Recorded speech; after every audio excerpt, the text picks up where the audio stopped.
जय श्री राम। मैं आचार्य उमेश मिश्रा। अब मैं आपको फिर पुनः भोलेनाथ के श्री शिव महापुराण की कथा में ले चलते हैं, जिसको सुनने और पढ़ने मात्र से ही आपके जीवन का मोक्ष हो जाएगा और आप सभी संकटों से दूर हो जाएंगे। इस भोलेनाथ के श्री शिव महापुराण के सुनने और पढ़ने मात्र से, जो महर्षि वेद व्यास द्वारा प्रणीत है, तो श्री शिव महापुराण का प्रथम खंड पूर्वार्ध में हम आपको ले चलते हैं।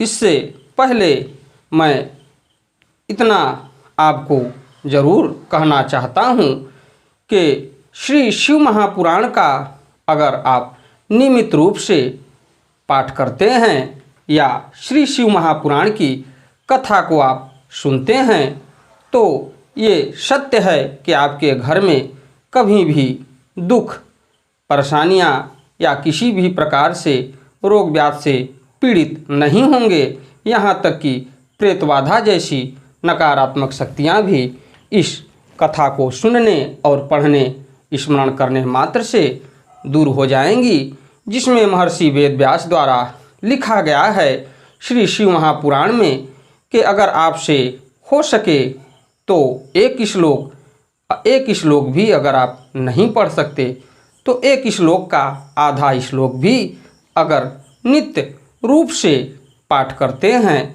या स्मरण करते हैं, तो आपके पूरे श्री शिव महापुराण का पुण्य का भागी होने का प्रेरणा मिलेगी। तो ये भोलेनाथ का श्री शिव महापुराण एक ऐसा पुराण है जो कि गंगा, यमुना आदि पवित्र नदियाँ भी इस श्री शिव महापुराण के आगे फीकी पड़ जाएंगी। तो आइए चलते हैं भोलेनाथ के श्री शिव महापुराण के 7वें अध्याय में, जो चंचुला और बिंदुक, जो चंचुला के पति थे, उनकी कहानी समाप्त होने के बाद ये 7वें अध्याय में आपको मिलेगा कि हम भोलेनाथ के श्री शिव महापुराण की कथा को किस प्रकार सुन सकते हैं। इसकी कथा की संपूर्ण विधि आपको इसमें मिल जाएगी। तो त्वमेव माता च पिता त्वमेव बंधुश्च सखा त्वमेव विद्या द्रविणम त्वमेव सर्वम मम देव। तो हम अब आपको ले चलते हैं 7वें अध्याय में श्री शिव महापुराण में। तो उससे पहले विघ्नों को हरने वाले भगवान गणेश और विद्या की प्रदायिनी की माँ सरस्वती की जब तक कृपा हमारे आपके ऊपर नहीं होगी, तब तक हमें ज्ञानार्जन या विद्या की प्राप्ति नहीं होगी। तो उनके चरणों में शीश नवाते हुए मैं विनम्र निवेदन करूंगा कि हमारे देश संसार में जहां भी मांगलिक कार्यक्रम हो रहा हो, उस कार्य को सफल बनाने में अपना पूर्ण योगदान प्रदान करें।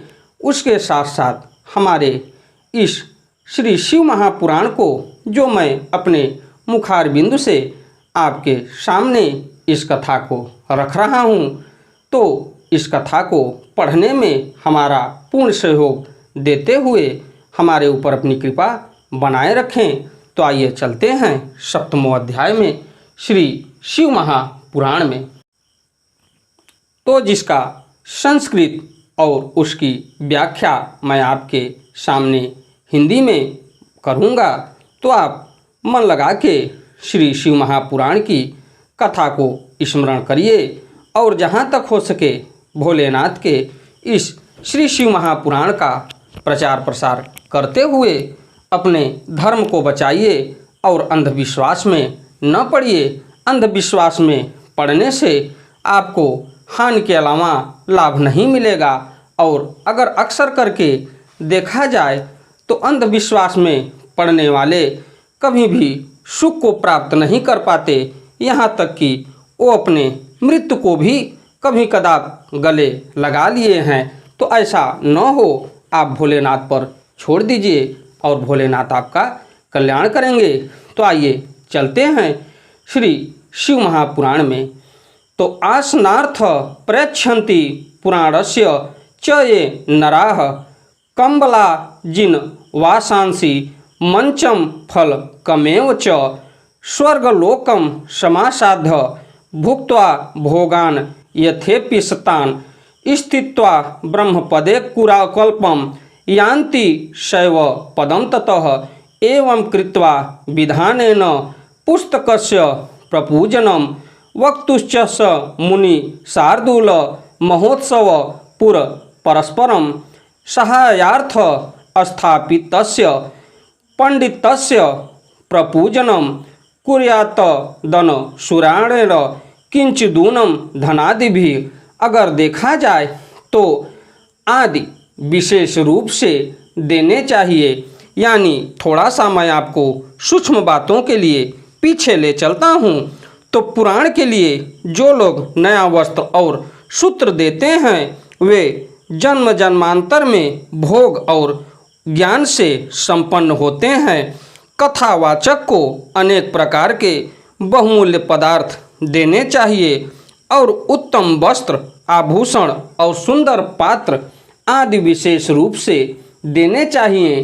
पुराण के आसन रूप में जो लोग कंबल मृग चर्म वस्त्र चौकी तख्ता आदि प्रदान करते हैं वे स्वर्ग प्राप्त करके यथेच्छिसी सुखों का उपभोग कर पुनः कल्प पर्यंत ब्रह्मलोक में रहकर अंत में शिवलोक प्राप्त करते हैं। उसके बाद देखा जाए तो एवं कृत्वा विधानेन पुस्तकस्य प्रपूजनम वक्तुश्च मुनि शार्दूल महोत्सव पुरस्पर सहायार्थ स्थापितस्य पंडितस्य प्रपूजनम कुर्यात् तदनुसारेण किंचिदूनम धनादिभिः।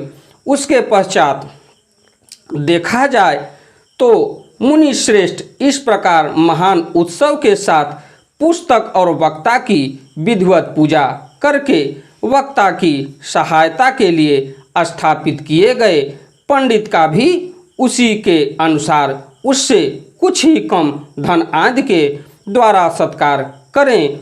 वहाँ आए हुए ब्राह्मणों को अन्न धन आदि का दान करें। साथ ही गीत वाद्य और नृत्य आदि के द्वारा महान उत्सव करें। उसके पश्चात देखा जाए तो समागतेभ्यो विप्रेभ्यो ददादन्नम धनादिकम महोत्सवः प्रकर्तव्यो गीतैर्वाद्यश्च नर्तनैः विरतश्च भवेच्छोता परेहनि विशेषतः गीतावाच्या विषेणोक्ता रामचंद्राय यामुने गृहस्थश्चैर द वेच्छुत्वा कर्तव्यनेस्तन धीमता होम शुद्धेन हविषा कर्मणा तस्य शांतये रुद्र संहिताया होम प्रतिश्लोकेन वामुने गायत्र्यास्तम्यन यत्याच पुराणस्य तत्वतः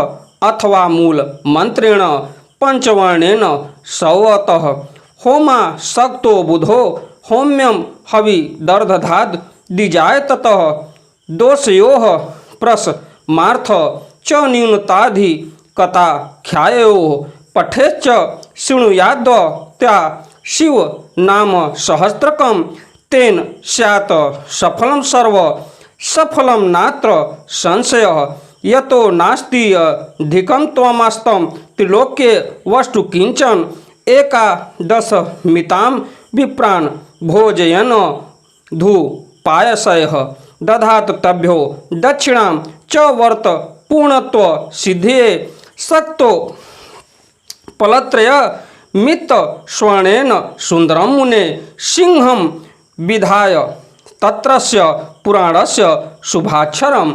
उसके पश्चात अगर देखा जाए तो आदि के द्वारा सत्कार करें। वहाँ आए हुए ब्राह्मणों को अन्न धन आदि का दान करें। साथ ही गीत वाद्य और नृत्य आदि के द्वारा महान उत्सव करें। हे मुने, यदि श्रोता विरक्त हो तो उसके लिए कथा समाप्ति के दिन विशेष रूप से उस गीता का पाठ करना चाहिए जिसे श्री रामचंद्र जी के प्रति भगवान शिव ने कहा था, यदि श्रोता गृहस्थ हो तो उस बुद्धिमान को उस श्रवण कर्म की शांति के लिए शुद्ध हविष्य के द्वारा होम करना चाहिए।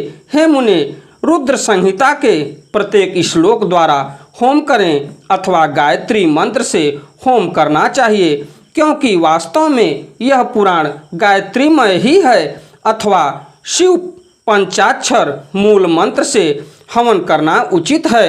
होम करने की शक्ति न हो तो विद्वान पुरुष यथाशक्ति हवनी हविष्य का ब्राह्मण को दान करें। न्यूनति रिक्तरा रूप दोषों की शांति के लिए भक्तिपूर्वक शिव सहस्त्र नाम का पाठ अथवा श्रवण करें। इससे सब कुछ सफल होता है, इसमें संशय नहीं है, क्योंकि तीनों लोकों में उससे बढ़कर कोई वस्तु नहीं है। कथा श्रवण संबंधी व्रत की पूर्णता की सिद्धि के लिए 11 ब्राह्मणों को मधु मिश्रित खीर भोजन कराएं और उन्हें दक्षिणा दें। उसके बाद मुने यदि शक्ति हो तो 3 पल बाहर तोला सोने का एक सुंदर सिंहासन बनवाएं और उस पर उत्तम अक्षरों में लिखी अथवा लिखाई हुई शिव पुराण की पुस्तक विधि पूर्वक स्थापित करें। लिखितम वापि संस्थाप्य विधिना पुमान् संपूज्या वाहनाध्यश्च होपचारयः सदक्षिणं वस्त्रभूषण गंधाध्ययः पूजिताय यथा तन्मे आचार्याय सुधीर्य धाक्षिव वस संतोष हेतवे तेन दान प्रभावेण पुराणस्यास्य शौनक संप्राप्यानुग्रहं शैवं मुक्तः स्वाद्य भव बंधनात् एवं कृते विधाने च श्री मच्छिव पुराणकं संपूर्ण फल दम स्यादे भक्ति मुक्ति प्रदायकम इति ते कथितं सर्वं किं भूयः श्रोतुमिच्छसि श्रीमच्छि व पुराणस्य महात्म्यं सर्वकामदं श्रीमच्छि व पुराणं तु वाराण तिलकं स्मृतं महच्छि वा प्रियं रम्यं भव रोग निवारणं ते जन्म भाजः खलु जीवलोके एव सदा ध्यायन्ति विश्वनाथं वाणी गुणान् स्ततो कथा शृणुति त्रो श्रोत्र दयन्ते भव तु रन्ति सकल गुण विभेदैर्नित्यं स्पष्ट रूपं जगति च बहिरंतर्भार समानं महिमरमां मनसि च बहिरंत वांग मनोवृत्ति रूपं परम शिव मनंता नंद सांद्रम प्रपद्ये। अगर उसके पश्चात देखा जाए तो पुस्तक विधि पूर्वक स्थापित करें, तत्पश्चात पुरुष आवाहन आदि विविध उपचारों से उसकी पूजा करके दक्षिणा चढ़ाएं। तदंतर जितेंद्रीय आचार्य का वस्त्र आभूषण एवं गंध आदि से पूजन करके उत्तम बुद्धि वाला श्रोता भगवान शिव के संतोष के लिए दक्षिणा सहित वह पुस्तक उन्हें समर्पित कर दे। हे शौनक, इस पुराण के उस दान के प्रभाव से भगवान शिव का अनुग्रह पाकर पुरुष भवबंधन से मुक्त हो जाता है और उसके बाद इस पुराण के उस दान के प्रभाव से भगवान शिव का अनुग्रह पाकर पुरुष भावबंधन से मुक्त हो जाता है। इस तरह विधि विधान का पालन करने पर श्री संपन्न शिव पुराण संपूर्ण फल को देने वाला तथा भोग और मोक्ष का दाता होता है। हे मुने, मैंने उसको शिव पुराण का यह सारा महात्म्य जो संपूर्ण अभीष्ट को देने वाला है बता दिया। अब और क्या सुनना चाहते हैं? श्री संपन्न शिव पुराण समस्त पुराणों का तिलक स्वरूप माना गया है।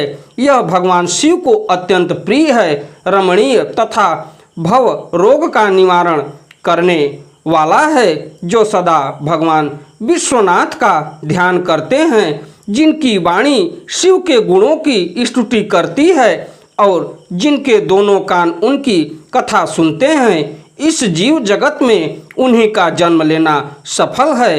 वे निश्चय ही संसार सागर से पार हो जाते हैं। भिन्न भिन्न प्रकार के समस्त गुण जिनके सच्चिदानंदमय स्वरूप का भी कभी स्पर्श नहीं करते, जो अपनी महिमा से जगत के बाहर और भीतर वाणी एवं मनोवृत्ति रूप में प्रकाशित होते हैं, उन अनंत आनंद घन स्वरूप परम शिव की मैं शरण लेता हूँ। इसके पश्चात अगर देखा जाए तो श्री स्कंदे कांदे महापुराणे सनत कुमार संहितायाम श्री शिव पुराण श्रवण व्रती नाम विधि निषेध पुस्तक व वृत्त पूजन वर्णनम नाम सप्तमो अध्याय। इस प्रकार श्री स्कंद महापुराण में सनत कुमार संहिता के अंतर्गत श्री शिव पुराण के श्रवण व्रतियों के विधि निषेध और ग्रंथ तथा वक्ता के पूजन का वर्णन नामक 7वां अध्याय पूर्ण हुआ। अब मैं आपको अगली कथा में मैं लेके चलूँगा, जो भोलेनाथ का श्री शिव महापुराण की प्रथम कथा होगी, यानी प्रथमो अध्याय। तो उसमें आपको प्रथमो अध्याय में विद्येश्वर संहिता यानी प्रथम खंड पूर्वार्ध में आपको प्रथम मिलेगा विद्येश्वर संहिता।